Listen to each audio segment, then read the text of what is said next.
The historians of the post-Napoleonic era are frequently present the Congress of Vienna as a supreme achievement of 9th century diplomacy. Yet the analytical reality reveals a complex apparatus engineered by a single, deeply contradictory statement. Prince Clemens von Metternich, the Austrian Minister of Foreign Affairs, did not merely chair the meetings held between September 8, 1814 and June 1850. He fundamentally the entire system to serve the existential needs of the highly fragile multi-ethnic Habsburg Empire. In his view, the experiment with democracy and liberalism born from the French Revolution were directly responsible for the rise of Napoleon Bonaparte and the subsequent quarter century of global welfare to ensure the continued existence of Austria in the center of Europe. Metternich calculated that had to suppress the revolutionary movement entirely and construct a self-regulating of global among the continent's major monarchies.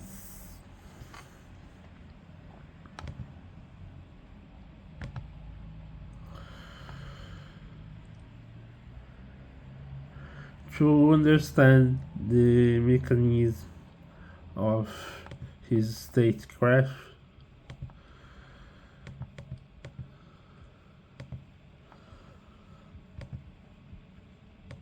one must examine the tension between Metternich's persona and his internal realities. Later observers, including Henry Kissinger, would describe Metternich as a rococo figure, complex, fine, cavernous, and intrinsically cut like a prism. A man who would justify the existence of old aristocracy through surface elegance and brilliant drawing room conversation rather than ultimate seriousness.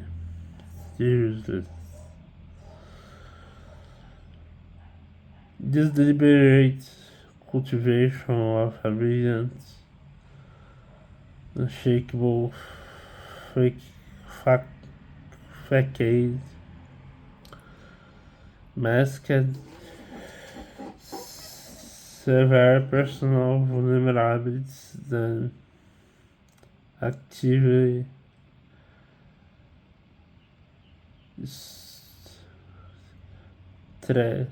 threatened his diplomacy efficacy. During the autumn of 1814, precisely when the fate of Poland and the German states had, was being debated in its most critical phase. Metternich becomes hopelessly incapacitated by a passionate obsession with Wilhelmine, the Duchess of Sagan. Devastated by the discovery that she had taken other lovers, Metternich underwent what has been described as 6 weeks of psychological paralysis. Competitors such as the Protestant Chancellor Hardenberg and the shower French diplomat Charles Maurice de Talleyrand Hadley observed this severe distraction and moved aggressively to profit from it, underscoring the reality high stakes international policy is never formulated in an emotional and psychological vacuum.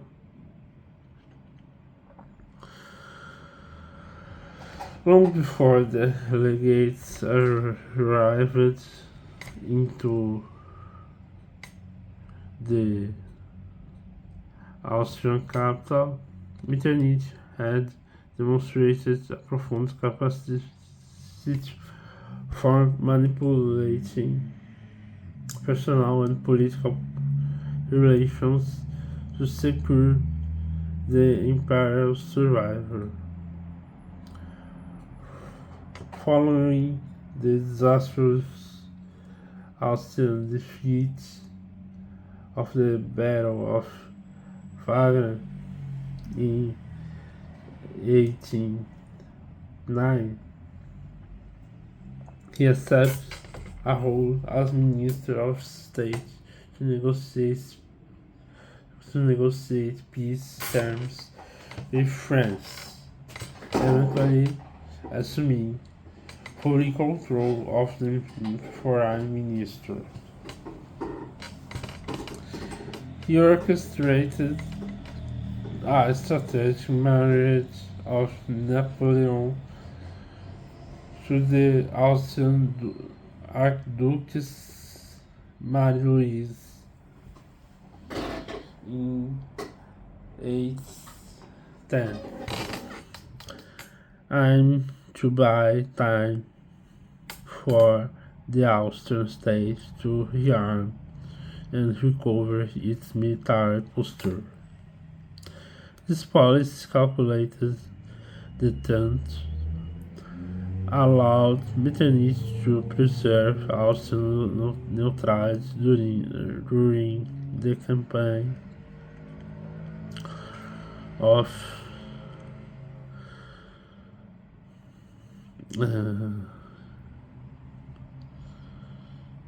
830 until the exact moment when the coalition possessed the power to topple a French emperor, ensuring that Austria was dominant strike in negotiating the terms of the subsequent European order. The methodology of Congress of Vienna represented a radical departure from the traditional parameters of European diplomacy. Before Metternich intervention, other national negotiation requires the slow, cumbersome physical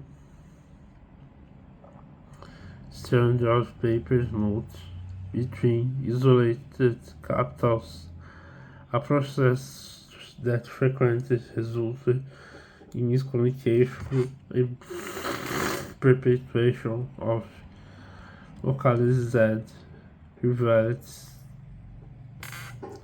Metternich and his trusted secretary, Frederick von Gentz, recognized that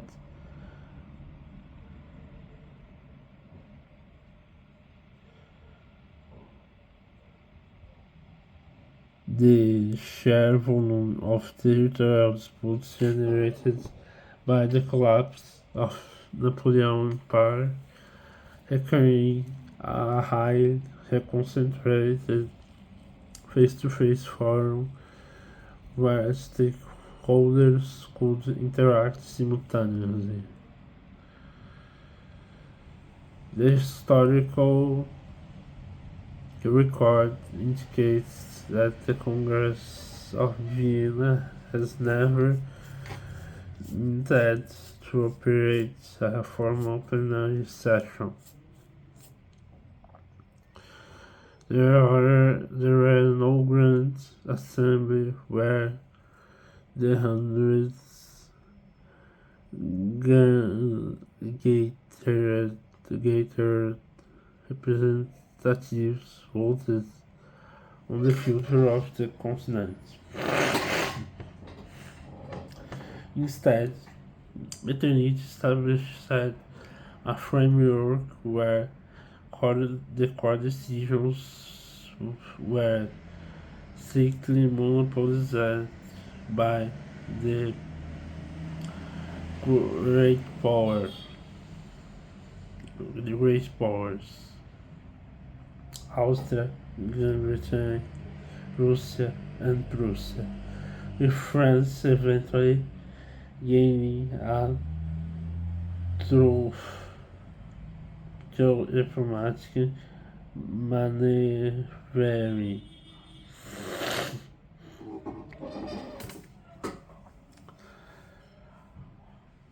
To facilitate this centralized control while casting the hundreds of smaller displaced sovereigns, Metternich transformed a physical space of Vienna into active tools of diplomatic persuasion.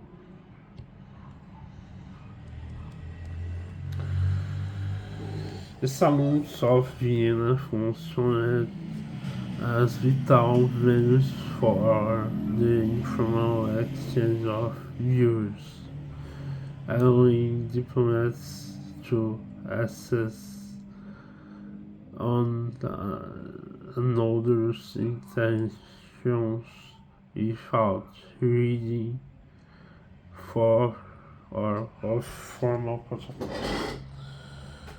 To augment this, Metternich oversaw the utilization of famous coffee house, the delegates gathering of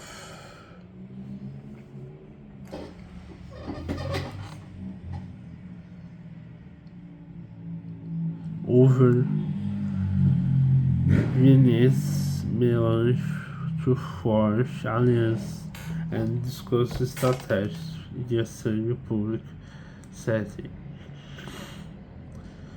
Beneath the surface of this flexible environment, A more clandestine palace operated a meeting corridor and support sideways means the whole palace complex and the palace Liechtenstein were actively utilized by diplomats to hold confidential conversations when for prying eyes of rivals. Metternich himself navigating the exhaustion of protest sessions and was known to keep a secret bottle of wine under the table during head negotiations to maintain his focus and resolve.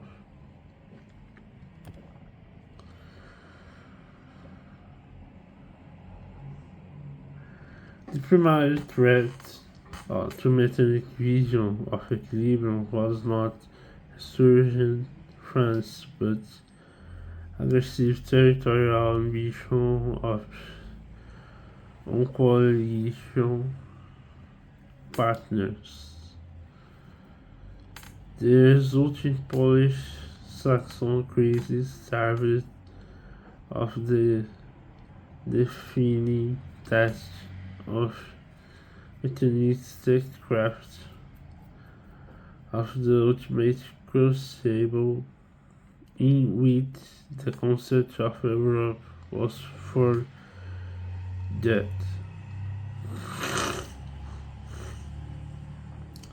The Tsar Alexandre I of Russia arrived in Vienna demanding the